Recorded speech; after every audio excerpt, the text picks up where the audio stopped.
I saw a baby smiling, I found my lost purse. इस sentence में आप क्या देख रहे हैं कि ये जो स है इसे तो आप चेंज कर सकते हैं। मैं मुस्कुराते हुए बच्चे को देखती हूँ तो मैं क्या कहूँगी, आई सी अ बेबी स्माइलिंग। मैंने मुस्कुराते हुए बच्चे को देखा, I saw a baby smiling. मैं मुस्कुराते हुए बच्चे को देखूंगी, I will see a baby smiling. लेकिन स्माइलिंग चेंज नहीं हो रहा है, स्माइलिंग जैसा है वैसे का वैसे ही है। तो जो वर्ब टेंस के अकॉर्डिंग, पर्सन के अकॉर्डिंग या नंबर के अकॉर्डिंग चेंज नहीं होती है, उस वर्ब को हम कहते हैं non finite verb. What do we say? Non finite verb. Is it clear? और जो वर्ब चेंज हो जाती है उसे कहते हैं हम finite verb. There are two kinds of verb, finite verb and non finite verb. Is it clear? इसी तरह नेक्स्ट सेंटेंस में आप देखिए, नेक्स्ट सेंटेंस में क्या दे रखा हुआ है, I found my lost purse. मुझे मेरा खोया हुआ पर्स मिल गया। मेरा खोया हुआ पर्स मिल जाएगा तो मैं कैसे कहूंगी, I will find my lost purse. Is it clear? लेकिन ये लॉस्ट ऐसे का ऐसे ही रहा, फाउंड ही तो चेंज हुआ। I found my lost purse, I have found my lost purse, I can find my lost purse. मुझे मेरा खोया हुआ पर्स मिल सकता है, I can find my lost purse. लेकिन लॉस्ट चेंज नहीं हुआ, तो लॉस्ट कैसे वर्ब है? लॉस्ट है यहाँ पर non finite verb. Is it clear? जो टेंस के अकॉर्डिंग, नंबर के अकॉर्डिंग, पर्सन के अकॉर्डिंग चेंज नहीं होती है उसे नॉन फाइनाइट वर्ब कहते हैं, और जो चेंज हो जाती है उसे क्या कहते हैं, फाइनाइट वर्ब। तो फाउंड तो यहाँ फाइनाइट वर्ब है और लॉस्ट यहाँ नॉन फाइनाइट वर्ब है। Okay, there are three main types of non finite verb, participles, infinitives and gerunds. आज की इस वीडियो में हम सीखने वाले हैं नॉन फाइनाइट का एक पार्ट जिसे हम पार्टिसिपल्स कहते हैं। तो आप सब तैयार रहिए और मेरे साथ बने रहिए। पार्टिसिपल क्या होता है? पार्टिसिपल कुछ और नहीं होता है, participle is a verb form that function as an adjective, जो एडजेक्टिव का काम करती है, and sometime as a verb, और कभी कभी वर्ब का भी काम करती है। आइए देखते हैं ये पार्टिसिपल काम करता कैसे है। As I have told you, मैंने आपको बताया था ना, ये इसे समझने के लिए हमें पहले एडजेक्टिव को समझना ज़रूरी है। We need to understand adjective. आइए देखते हैं, have a look on adjective. What is adjective? Adjective हमें क्या बताता है? आखिर एडजेक्टिव क्या होता है उसे समझ ले थोड़ा, तो हमारे लिए पार्टिसिपल समझना थोड़ा आसान हो जाएगा। जैसे मैं कहूँ कि he is a smart boy. Is it clear? तो यहाँ मैं क्या बता रही हूँ, बॉय के बारे में बता रही हूँ, लड़का कैसा है, स्मार्ट। जब भी हम किसी नाउन या प्रोनाउन के बारे में और बताते हैं उसे ही हम एडजेक्टिव कहते हैं। यही तो होती है एडजेक्टिव की definition. Adjective add in the meaning of noun और प्रोनाउन, नाउन या प्रोनाउन के बारे में और ज़्यादा बताता है एडजेक्टिव। ओके, तो यहाँ बॉय के बारे में बताया जा रहा है, बॉय कैसा है, स्मार्ट है, तो स्मार्ट एडजेक्टिव है। बॉय एक नाउन है और नाउन के बारे में जो बताया जा रहा है वो क्या हो गया, adjective. Are you getting my point? तो स्मार्ट तो यहाँ एडजेक्टिव है और बॉय यहाँ पर नाउन है, तो नाउन के बारे में बताया जा रहा है, तो यही एडजेक्टिव है। और हमने क्या सीखा, पार्टिसिपल भी हमारा यही काम करता है। पार्टिसिपल भी एडजेक्टिव का काम करता है, होता वर्ब की फॉर्म ही है, लेकिन करता कैसा काम है, एडजेक्टिव का काम करता है। कैसे? लुक एट हियर, जैसे यहाँ दे रखा हुआ है ना, यहाँ बेबी के बारे में बताया गया है। बेबी कैसा है, मुस्कुराता हुआ। ठीक है, बेबी के बारे में बताया जा रहा है। ओके, किसी नाउन के बारे में बताया जा रहा है, तो एज एन एडजेक्टिव काम कर रहा है ना। है स्माइल क्या होता है, मुस्कुराना, एक वर्ब है। वर्ब काहे का काम कर रही है यहाँ पर, एडजेक्टिव का काम कर रही है। तो ये क्या हुआ, यहाँ पर ये पार्टिसिपल है। Is it clear? तो हमने इसका रूल नंबर 1 सीखा कि पार्टिसिपल किसका काम करता है, एज एन एडजेक्टिव काम करता है। इसी तरह नीचे देखिए, पर्स। पर्स क्या है? एक नाउन है, एक नाम है। इस पर्स के बारे में और बताया जा रहा है कि पर्स कैसा है? खोया हुआ, लॉस्ट। और लॉस्ट क्या होती है? वर्ब होती है। वर्ब काय का काम कर रही है? एडजेक्टिव का काम कर रही है। तो यहाँ पर ये क्या हुई? पार्टिसिपल। ओके, तो पार्टिसिपल का रूल नंबर 1 हुआ कि ये एज एन एडजेक्टिव काम करती है। और क्या है? ये चेंज नहीं होती है। ये नॉन फाइनाइट वर्ब है ना पार्टिसिपल, ये चेंज नहीं होता है। ये ऐसी का ऐसी ही रहता है जैसा है। ओके, ये टेंस के अकॉर्डिंग, नंबर के अकॉर्डिंग या पर्सन के अकॉर्डिंग चेंज नहीं होता है। आई एम लर्निंग इंग्लिश, मैं इंग्लिश सीख रही हूँ। आई एम लर्निंग इंग्लिश, मैं इंग्लिश सीख रही थी। आई वॉज लर्निंग इंग्लिश, मैं इंग्लिश सीख रही होंगी। I will be learning English. आपने क्या देखा? ये लर्निंग तो ऐसी का ऐसी है, लर्निंग तो चेंज नहीं हुआ ना। तो लर्निंग कौन सी वर्ब है? लर्निंग है non finite verb. Non finite verb का कौन सा पार्ट है? ये पार्टिसिपल। ये यहाँ पर पार्टिसिपल है। ओके, ये या क्या है? पार्टिसिपल। ये चेंज नहीं हुई ना टाइम के अकॉर्डिंग। और ये यहाँ क्या काम कर रहा है? पार्टिसिपल एज अ वर्ब काम कर रहा है। यहाँ एक्शन हो रहा है, सीखने का काम हो रहा है, सीखने का काम हो रहा था, सीखने का काम हो रहा होगा। तो यहाँ ये एज अ वर्ब काम कर रहा है। ओके, इसके 2 वर्क होते हैं। ये एज एन एडजेक्टिव काम करता है और एज अ वर्ब काम करता है। दोनों मैंने आपको बता दिए हैं। जो भी हम कॉन्टिन्यूअस और प्रेजेंट कॉन्टिन्यूअस टेंसेस में वर्ब्स यूज़ करते हैं, आईएनजी फॉर्म ऑफ वर्ब, उसे हम पार्टिसिपल ही कहते हैं। वो पार्टिसिपल होता है। Okay, ING form of verb जो होती है उसे हम प्रेजेंट पार्टिसिपल कहते हैं। इसके 3 पार्ट्स होते हैं। There are 3 parts of participle: present participle, past participle and perfect participle. Present participle को हम डिटेल्स में पढ़ते हैं। प्रेजेंट पार्टिसिपल कुछ और नहीं होता है। प्रेजेंट पार्टिसिपल जो हमारी वर्ब होती है उसकी फॉर्म में आईएनजी लगने से बनता है। जब हम वर्ब की फॉर्म में आईएनजी लगा देते हैं तो वो प्रेजेंट पार्टिसिपल बन जाता है। ओके, आइए देखते हैं। जैसे प्ले का क्या हो जाएगा? प्लेइंग। प्ले है, हमने आईएनजी लगा दिया, प्लेइंग, तो ये पार्टिसिपल है। ओके, लेकिन इसके एक्शन को पहले देखना पड़ेगा, ये कंडीशन पूरी कर रहा है या नहीं, तभी ये पार्टिसिपल कहलाएगा। Let's move ahead.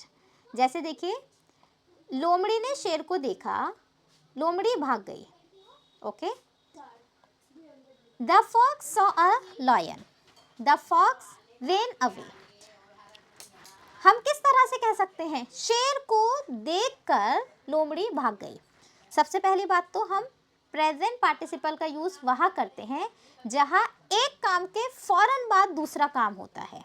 ठीक है, टाइम गैप बिल्कुल भी नहीं होता। एक काम के फौरन बाद दूसरा काम होगा या दोनों काम साथ साथ चलेंगे। ओके, शेर को देखते ही लोमड़ी भाग गई या फिर शेर को देखकर लोमड़ी भाग गई, आप इस तरह बोलेंगे ना। ऐसे तो नहीं है पहले लोमड़ी ने आराम से खड़े होकर शेर को देखा होगा फिर भागी होगी, ऐसा नहीं है ना।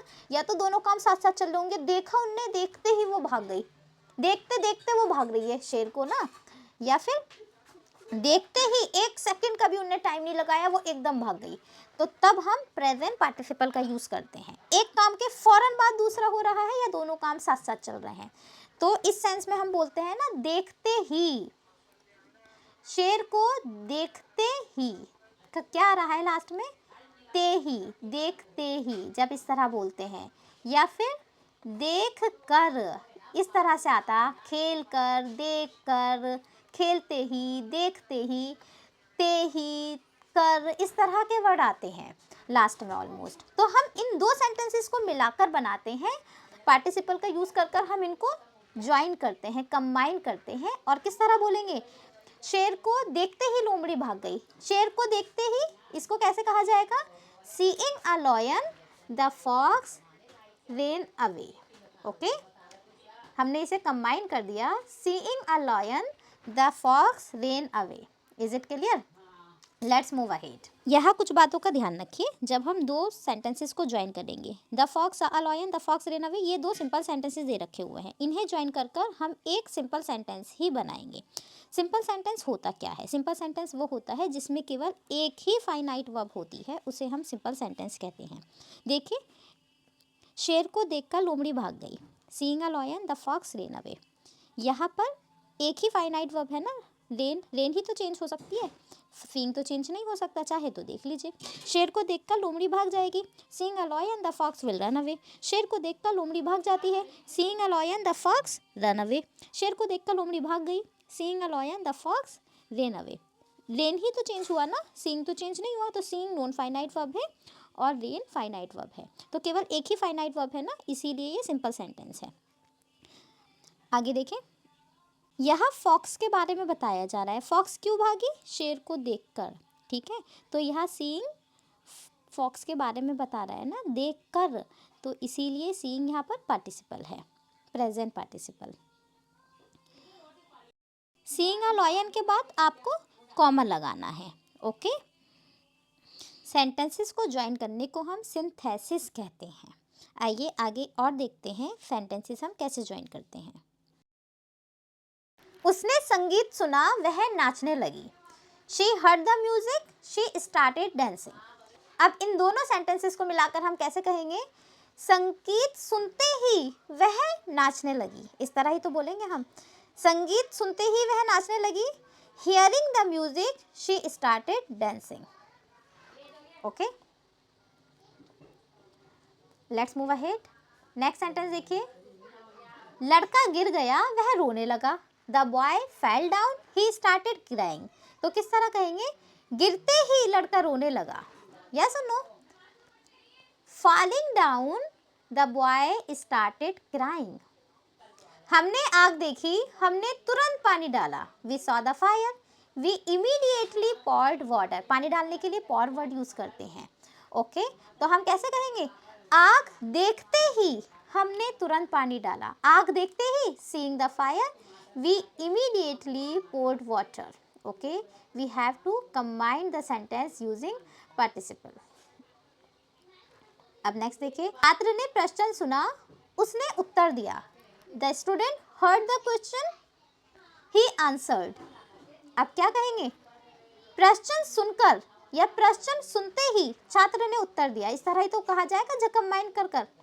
Hearing the question the student answered. किताब पढ़ी, उसने नोट्स बनाए। नेक्स्ट सेंटेंस है आपका, she red the book, she made notes. अब हम कैसे कहेंगे? किताब पढ़ते हुए उसने नोट्स बनाए, या आप कहेंगे किताब पढ़ते ही उसने नोट्स बनाए, इस तरह ही तो कहेंगे। Reading the book she made notes. उसने गाना गाया, सभी ने तालियां बजाई। She sang a song, everyone clapped. गाना गाते हुए सभी ने तालियां बजाई, इस तरह ही तो कहेंगे आप कंबाइन कर कर। Singing a song, everyone clapped. अब नेक्स्ट सेंटेंस बताएं आप कैसे कहेंगे? वह पहाड़ पर चढ़े, वे थक गए। वह पहाड़ पर चढ़े, दे क्लाइम द माउंटेन। वे थक गए, दे गॉट टायर्ड। अब कैसे जोड़ेंगे आप दोनों को? पहाड़ पर चढ़ते हुए वे थक गए, इसी तरह तो कहेंगे। पहाड़ पर चढ़ते हुए, climbing the mountain, they got tired. Okay, next sentence है, मैं बारिश में चला, मैं भीग गया। I walked in the rain, I got wet. अब किस तरह कहेंगे? बारिश में चलते हुए मैं भीग गया। बारिश में चलते हुए, वॉकिंग इन द रेन, मैं भीग गया, आई गॉट वेट। किसान खेत में काम कर रहा था, उसने गाना गाया। The farmer was working in the field, he sang a song। तो आप दोनों को मिलाकर कैसे कहेंगे? खेत में काम करते हुए, working in the field, yes और no? The farmer sang a song, किसान ने गाना गाया। कंटिन्यूअस टेंस और परफेक्ट कॉन्टिन्यूअस टेंस में जो हम आईएनजी फॉर्म ऑफ वर्ब का यूज करते हैं, वो भी प्रेजेंट पार्टिसिपल ही होता है। जैसे मैंने आपको कहा कि मैं पढ़ा रही हूँ, आई एम टीचिंग। मैं पढ़ा रही थी, आई वॉज टीचिंग। मैं पढ़ा रही होंगी, आई विल बी टीचिंग। यह टीचिंग क्या है? प्रेजेंट पार्टिसिपल है, ओके। मैं सुबह से पढ़ा रही हूँ, I have been teaching since morning. मैं सुबह से पढ़ा रही थी, I had been teaching since morning. मैं सुबह से पढ़ा रही होंगी, I will have been teaching from morning. Future में सिंस नहीं, फ्रॉम का यूज करते हैं। तो यहाँ टीचिंग क्या है? परफेक्ट कॉन्टिन्यूअस टेंस में यहाँ पर टीचिंग प्रेजेंट पार्टिसिपल है।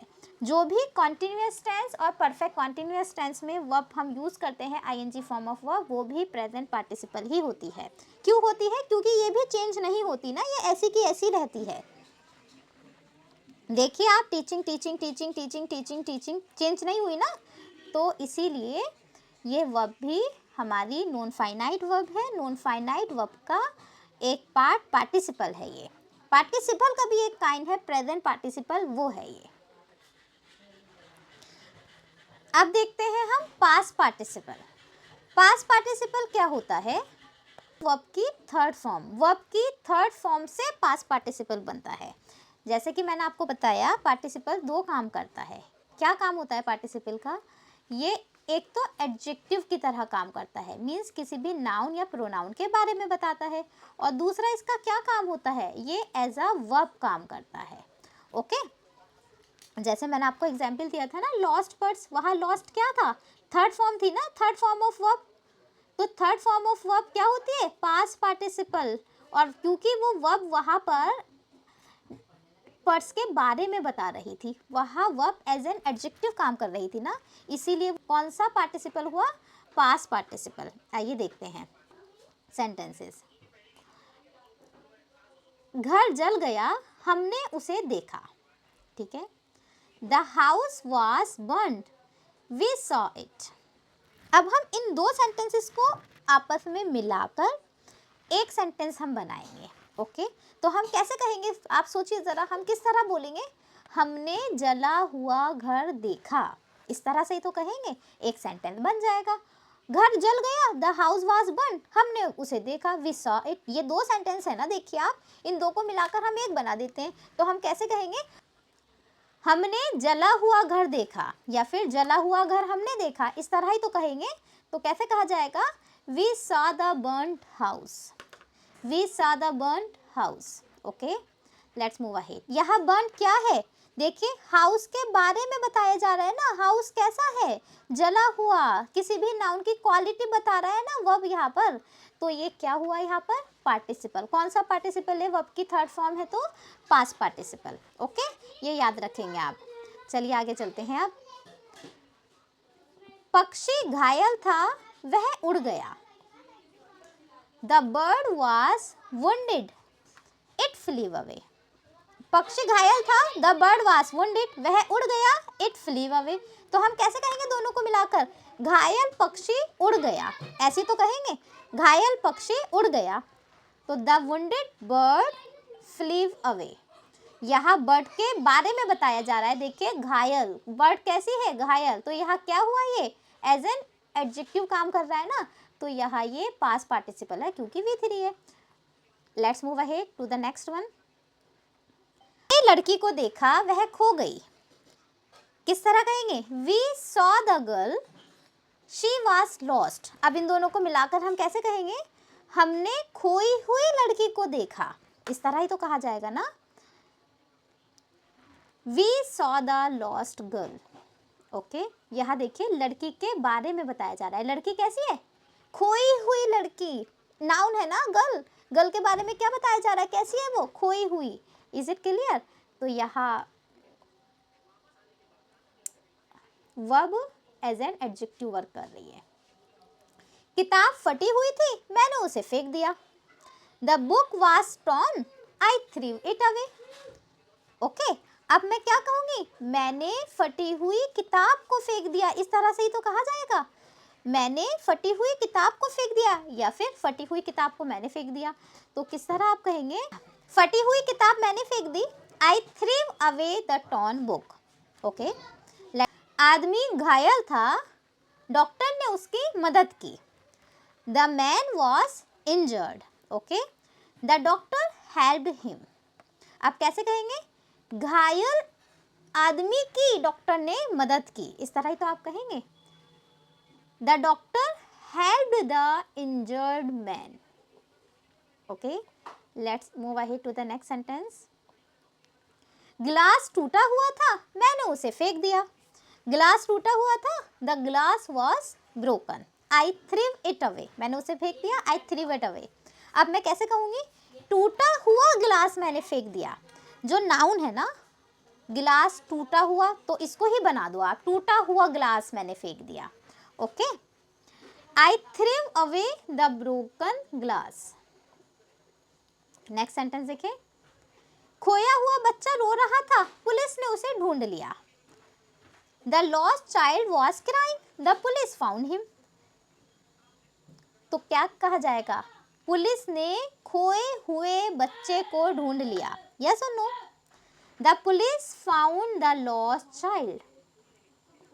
The police found the lost child. Painting अच्छी थी, हमने उसे खरीदा। The painting was well made. हमने उसे खरीदा, वी बॉट इट। अब आप कैसे कहेंगे, हमने अच्छी बनी हुई पेंटिंग खरीदी, we bought the well made painting. Painting की क्वालिटी बताई जा रही है ना, पेंटिंग कैसी है, वेल मेड, अच्छी बनी हुई। अब नेक्स्ट सेंटेंस देखिए, दरवाजा बंद था, हमने उसे खोला। The door was closed, we opened it. अब हम कैसे कहेंगे दोनों को मिलाकर, बंद दरवाजे को हमने खोला। दरवाजा कैसा है, दरवाजे की जो क्वालिटी है ना उसको मिला दीजिए, दरवाजा और बंद यानी कि बंद दरवाजा, हमने बंद दरवाजा खोला या फिर बंद दरवाजे को हमने खोला, we open the close door. Next sentence देखें, चोर पकड़ा गया, उसे पुलिस के हवाले कर दिया गया। द थीफ वाज कॉट, ये पैसिव वॉइस में सेंटेंस है ना। द थीफ वाज कॉट, चोर पकड़ा गया, उसे पुलिस के हवाले कर दिया गया। He was handed over to the police. तो अब कैसे कहा जाएगा, पकड़ा हुआ चोर, चोर की क्या क्वालिटी है कि वो पकड़ा हुआ है, पकड़ा हुआ चोर है। ठीक है, तो इसको पूरे को मिला दो एक साथ, पकड़े हुए चोर को पुलिस के हवाले कर दिया गया, ऐसी तो बोलेंगे। The caught thief, the caught thief was handed over to the police. Okay, यहाँ आपने क्या देखा, सभी सेंटेंसेस में हमने V3 का यूज़ किया है किसी भी नाउन के बारे में बताने के लिए। वर्ब की थर्ड फॉर्म के बाद जब कोई भी नाउन आती है तो मीन्स वो उसकी क्वालिटी बताई जा रही है, वहाँ वो एज एन एडजेक्टिव काम कर रही है, खोया हुआ चोर। ओके, तो कॉट थीफ, कॉट इसकी क्वालिटी है, एज एन एडजेक्टिव यहाँ वर्ब काम कर रही है। एज अ वर्ब हम कहाँ यूज़ करते हैं V3 का, याद करिए, मैंने सिखाया था ना आपको कि हम टेंस में यूज़ करते हैं। परफेक्ट टेंस में हम V3 का यूज़ करते हैं। जितने भी ये 3 परफेक्ट टेंसेस होते हैं, present perfect tense, past perfect tense और फ्यूचर परफेक्ट टेंस में, जैसे मैंने अपना काम पूरा कर लिया है, I have completed my work, तो ये कंप्लीटेड यहाँ क्या है, V3 है ना, मीन्स यहाँ ये पास्ट पार्टिसिपल है। I had completed my work, मैंने अपना काम पूरा कर लिया था। आई will have completed my work, मैंने अपना काम पूरा कर लिया होगा। कंप्लीटेड चेंज हुआ, नहीं चेंज हुआ, दो ये वो कंप्लीटेड चेंज हुआ, नहीं चेंज हुआ, तो कंप्लीटेड क्या है यहाँ पर, नॉन फाइनाइट वर्ब, जो वर्ब चेंज नहीं होती है। नॉन फाइनाइट का एक काइंड है पार्टिसिपल, पार्टिसिपल का एक और काइंड है पास्ट पार्टिसिपल, तो ये कंप्लीटेड क्या है, पास्ट पार्टिसिपल यहाँ पर। ओके, अब देखिए, अब हम सीखते हैं परफेक्ट पार्टिसिपल। परफेक्ट पार्टिसिपल में क्या होता है, प्रेजेंट में क्या हो रहा था, पहले तो उसे याद करिए। प्रेजेंट में हम क्या कर रहे थे, एक काम पूरा नहीं हो रहा था, एक काम के फौरन बाद दूसरा हो रहा था, या दो काम साथ साथ चल रहे थे, ऐसी तो हो रहा था। लेकिन इसमें क्या होता है, परफेक्ट पार्टिसिपल में पहले एक काम होता है, पूरी तरह से वो पूरा होता है, फिर दूसरा काम शुरू होता है। आई बात समझ में, बीच में थोड़ा टाइम गैप होता है। इज इट क्लियर, उसमें गैप बिल्कुल नहीं था। प्रेजेंट पार्टिसिपल में एक काम के होते ही दूसरा हो रहा था बिना टाइम गैप के, इसमें टाइम गैप होगा, एक काम पूरा होने के बाद दूसरा काम होगा। ओके, और थोड़ा टाइम गैप भी रहेगा। जैसा ये सेंटेंसेस देखते हैं, परफेक्ट पार्टिसिपल कैसे बनता है, हैविंग के बाद वर्ब की थर्ड फॉर्म का यूज़ करने पर। जैसे उसने अपना काम पूरा किया, फिर वह घर चला गया। ऐसा तो नहीं है काम पूरा करते करते घर जा रहा है, नहीं ना, पहले उसने अपना काम पूरा किया होगा, फिर घर गया होगा। एक काम पूरा होने के बाद जब दूसरा होता है तब हम परफेक्ट पार्टिसिपल का यूज़ करते हैं। इसका सेंस ऐसे निकलता है, काम पूरा करने के बाद, इस तरह से मीनिंग निकलता है। तो हम कैसे बनाएंगे सेंटेंस, काम पूरा करने के बाद वह घर चला गया। इसी तरह से तो इनको ज्वाइन करेंगे, हम कंबाइन करेंगे। तो हैविंग लगाकर V3 का यूज कर देना है हमें। Having finished his work he went home. Okay, next देखिए, उन्होंने खाना खाया, वे टहलने चले गए। They ate food then they went for a walk. फिर वो टहलने चले गए। ओके, अब हम किस तरह कहेंगे? खाना खा लेने के बाद वे टहलने चले गए, या फिर खाना खाकर वह टहलने चले गए। पहले तो पूरा खाना खाया होगा, फिर टहलने गए होंगे। मीन्स पहले एक काम पूरा हुआ, फिर दूसरा शुरू हुआ, तो तब हम परफेक्ट पार्टिसिपल का यूज करते हैं। आ रही है ना बात समझ में? परफेक्ट पार्टिसिपल में क्या होता है? हैविंग लगाकर V3 का यूज करना होता है। तो किस तरह कहेंगे हम?